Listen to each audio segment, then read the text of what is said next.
When I made my first video about OMAD, I wasn't trying to be controversial or to start any kind of new movement. I was just sharing what worked for me, a tool that had completely changed the way that I think about food, focus, and freedom. It was something that really set me free from the constraints of having to think about eating all the time, having to eat all the time, having to prepare food. And I just found that it gave me so much time back, so much energy back, so much clarity, and so much strength in my training as well. And that's why I loved it, and I loved talking about it. I'm not trying to recruit anyone. I am not saying that everyone should do it. Everyone should definitely not do it. But I'm just sharing what works for me. This is my truth. The funny thing is, that video blew up. Hundreds of thousands of views, thousands of comments.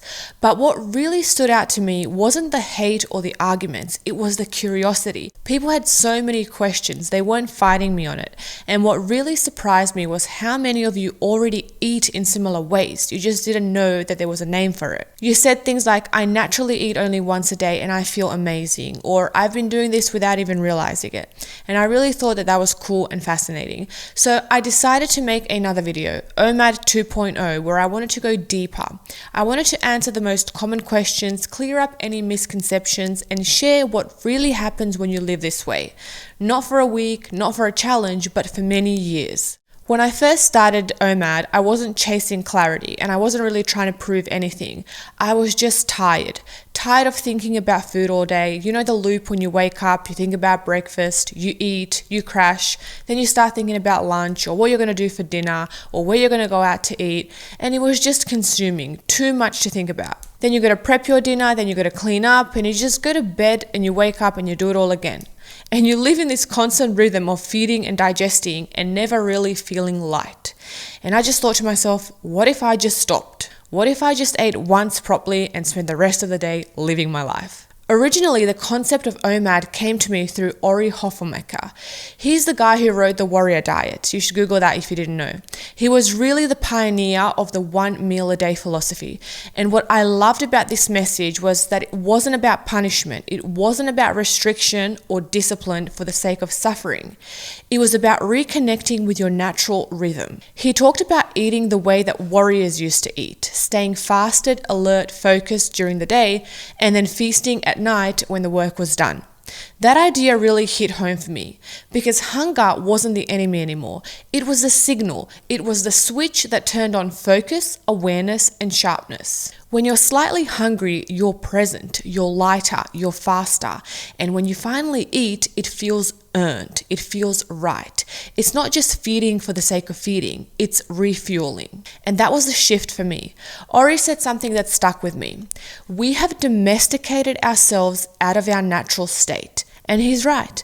Modern life is about constant feeding, constant comfort, constant dopamine, and fasting breaks that cycle. It reminds you that your body isn't fragile, it's very adaptable, and you are supposed to be able to function without a constant stream of snacks and coffee. You are supposed to feel hunger and still perform at your best. At first though, I won't lie, it was hard. The first few days felt like walking through a fog. You're hungry, then you're moody, then you're hangry, then you're questioning everything. But that's not your body falling apart. That is your body recalibrating. You're breaking years of conditioning. You're not actually starving, you are detoxing from habit. And if you can push through that first week, second week, you start feeling something incredible. You get this lightness, this clarity. It's like the noise turns down and you can finally hear yourself think again. That's when it starts to make a lot of sense because fasting isn't deprivation, it's simplification. It's removing all the unnecessary noise around food and getting back to rhythm. And then all the questions started coming. Okay, but what about protein? What about hormones? Am I going to lose all of my muscles? Can I still train hard? So let's talk about all of that. Protein first, because everyone panics about this one, and I did too. Yes, you can absolutely get enough protein in one meal. You just have to learn how to eat differently. At first, it feels strange because you're used to small portions and snacks every few hours. And now you're going to have to sit down to one proper meal and it's going to be big. It's satisfying. It takes time for your digestion to adapt, but it does adapt. The human body is so smart. It's not fragile. It's built to handle feasts and fasts. Our ancestors weren't walking around with Tupperware every 3 hours. They were hunting, moving, surviving. And when they finally ate, they ate big. So yes, you can build muscle, you can train hard, you can recover. It's not about eating 6 times a day, it's about eating enough of the right things for you. If you're resistance training, if you're lifting, if you're consistent, you're going to build muscle. Maybe slower, but cleaner, denser, more functional. Because OMAD forces your body to become efficient. You stop overfeeding and bloating yourself in the name of bulking. You build muscle that you can actually use and sustain. For me, a typical OMAD plate looks like this. A big piece of steak or salmon, a few eggs, potatoes, olive oil, avocado, and a mountain of vegetables. Sometimes I'm going to have ice cream, chocolate, or whatever I feel like after that. And that's the end. It's not complicated, it's not restrictive, it's just real food. Once a day, eaten slowly. I'm not tracking calories, I'm not counting macros. I eat until I feel complete. Not stuffed, but grounded. And what's crazy, once you're adapted, you don't crave snacks anymore. You don't crave sugar. You don't even think about food during the day. And here's something that people don't realize. OMAD doesn't just change your body, it changes your relationship with food. You stop eating emotionally, you stop reaching for food to numb yourself or to reward yourself. You stop being reactive, you start being intentional. Food becomes something sacred again, not something that you are constantly negotiating with. Now yes, if you are training like an animal and you're trying to put on serious mass, you might need to widen your window or have 2 meals on some days. But that's the beauty of it. You can cycle it. I cycle it all the time. You can do OMAD 5 days a week and then 2 meals a day of training heavy. It's flexible. It's intuitive. You don't have to treat it like a religion. And when it comes to fat gain, OMAD is one of the best things that I've ever done. Not because it burns magic calories, but because it fixes insulin sensitivity. You are not constantly spiking blood sugar. You are not storing energy all day long. You are teaching your body to use fat as fuel again. You start leaning out naturally, even without trying. And the best part, you can actually maintain it. You're not in this constant bulk cut loop. You stay lean all the time, strong and light. And I think what OMAD really teaches you beyond the physical is mastery. It's patience, awareness. You become more in tune with your body, and that's a beautiful thing. You start to realize that the most of the time you're not even hungry, you are just conditioned. You eat because the clock says to eat, not because your body needs it. And when you break that pattern, it's incredibly freeing. You know, Dr. Peter Attia talks a lot about metabolic flexibility, and that's what OMAD really gives you. The ability to switch between energy systems, to function without constantly relying on food. You stop fearing hunger, you start trusting yourself again on a much deeper level, and that is a game changer, not just for your health, but for your mindset. So for anyone who's curious, yes, OMAD takes time. The first week or two, your body will fight it. You're going to feel tired, cranky, maybe even weak, and that's normal, but you need to give it time. Stay consistent, your system will adapt, your energy will stabilize, and one day you will realize that you're not tired anymore. You are focused, you are sharp, you feel light. You start realizing that hunger isn't the enemy, it's the access point. It's a thing that brings you back to awareness. You don't need to be full all the time to perform, you need to be awake. That's what OMAD did for me. It gave me back awareness, it gave me space, it gave me control, and it reminded me that the body is designed to thrive under tension, not crumble from it. And maybe that's why this lifestyle attracts the kind of people that it does. People who want more out of themselves. Not because it's trendy, but because it's real. Because it strips everything down to what actually matters. And that's what I love about it so much. It's not about eating less, it's about living more. When it comes to training fasted, that's probably the next biggest question that I get. How do you train with no food in your system? Don't you feel weak? And honestly, at the start, I did feel weak. You kind of do. The first few weeks, your body is still used to relying on food as a constant energy source. So when you remove that, it freaks out a little bit. You might feel flat, maybe your pump isn't the same, maybe your numbers drop a bit, but that's just the adaptation phase. Once your metabolism learns to tap into stored energy, into fat, everything changes.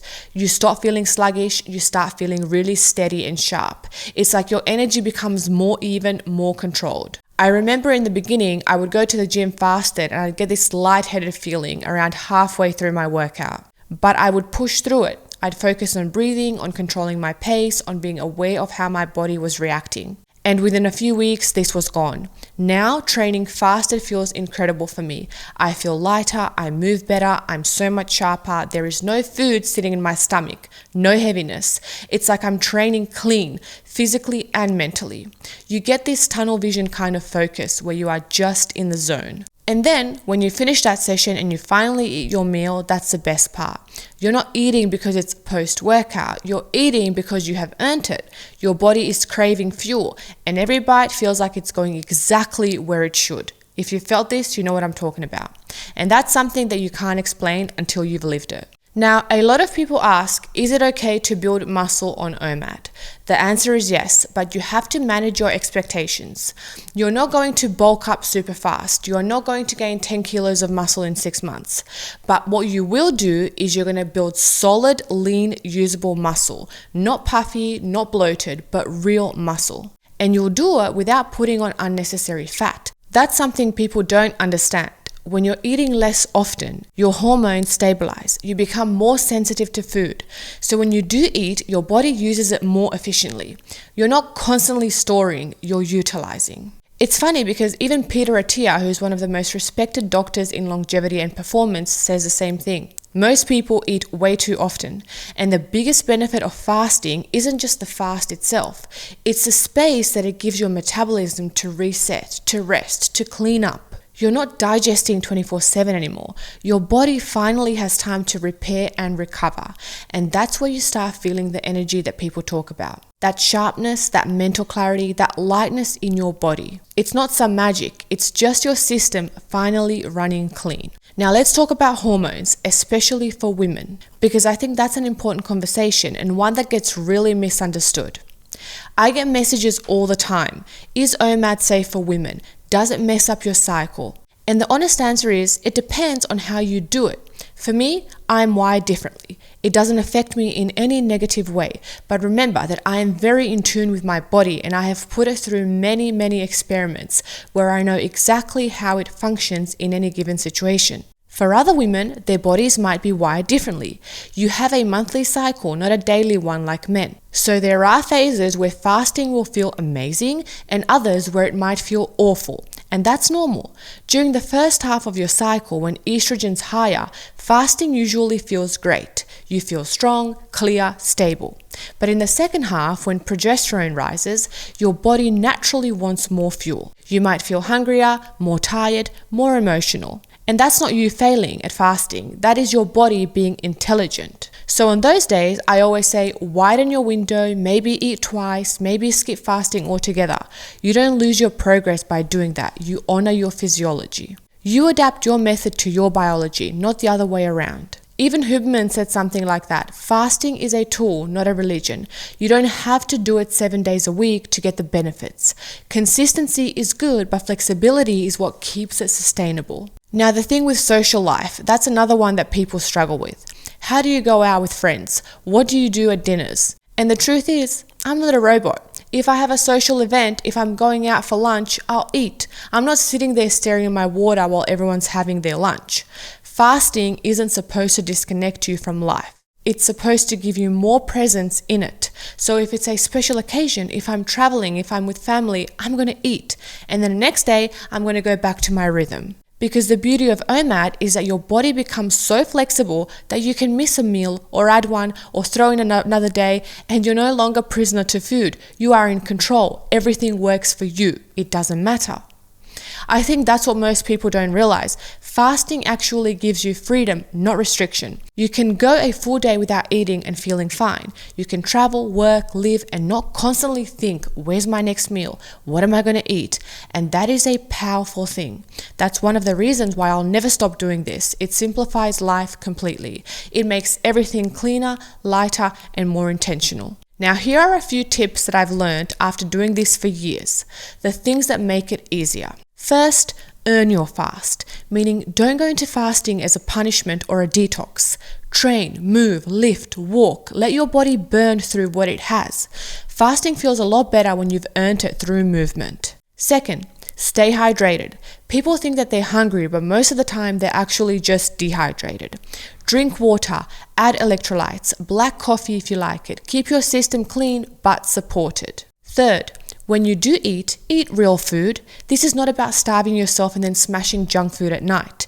You'll feel terrible. Your meals should be balanced. Your proteins, your fats, your carbs, your fiber, your color nutrients. You're fueling your body, not punishing it. Fourth, listen. Your body gives feedback all the time. If your energy is dropping, if your sleep is off, if your performance is suffering, adjust yourself. There's no trophy for strictness. The real goal is adaptability. That's what makes OMAD sustainable long term. And the last tip, don't overthink it. People try to turn fasting into rocket science. It's simple. Eat less often, eat once, train hard, move daily, sleep well, hydrate. That's it. Don't get lost in the micro details. You'll figure it out through experience, not perfection. So to wrap it up, OMAD isn't about control or discipline in the way that people think. It's not a willpower game. It's awareness. It's learning how to be comfortable in discomfort. It's understanding your body and finally realizing that you don't need to be full to function.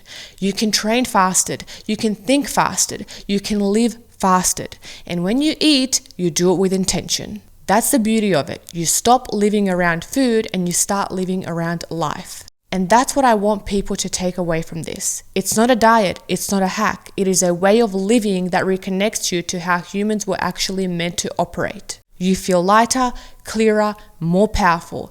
And once you felt that, it's hard to go back. Because once you know what real freedom feels like, you don't want to trade it for 3 snacks and a protein bar. You know, what I realized after living this way for years, it's not really about food at all. It's about awareness. When you strip everything away, the noise, the schedules, the constant feeding, you finally see what's been underneath the whole time. You start to understand how powerful your body actually is when you stop interrupting it. You see how strong your mind becomes when you stop chasing comfort. And you realize you were never hungry for food, you were hungry for clarity. That's what OMAD gives you. Clarity, space, focus. You stop being pulled in 100 directions and you start living with intention again. You stop filling every empty moment with a snack or a distraction, and you just learn how to be, how to sit with yourself, how to operate from stillness instead of chaos. And once you experience that, like I said, you can't go back, because fullness doesn't feel like freedom anymore. Lightness does. When your stomach's empty but your mind is full of purpose, that's freedom. When you're not ruled by cravings or habits or routines, that's power. When you eat not because you're bored, but because your body genuinely needs it, that's connection. So if you take anything from this, let it be this. OMAD isn't about eating once a day. It's about remembering that you are in control, that hunger isn't an emergency, that your body is designed to handle more than modern life lets it. That simplicity is not a downgrade, it's a return. And that's what I love about it. It reminds you that you can live strong, focused, sharp, without excess, that you don't need constant stimulation to feel alive, that life actually feels better when you remove the noise. Because at the end of the day, that's all I'm chasing. Less noise, more presence, less comfort, more awareness, less doing, more being. And I think that's the real lesson here. Not about fasting, not about food, but about living with intention. About knowing yourself deeply enough to say, I don't need more, I just need what's real. So yeah, OMAD changed my body, but more than that, it changed my relationship with myself. It made me trust my body again, it made me trust hunger, it made me realize that freedom doesn't come from adding things, it comes from letting them go. And that's what I want for you. Not to eat once a day forever, but to experience what it feels like to live light, clear, and present, to live awake. Because once you've tasted that kind of freedom, no amount of comfort will ever feel satisfying again.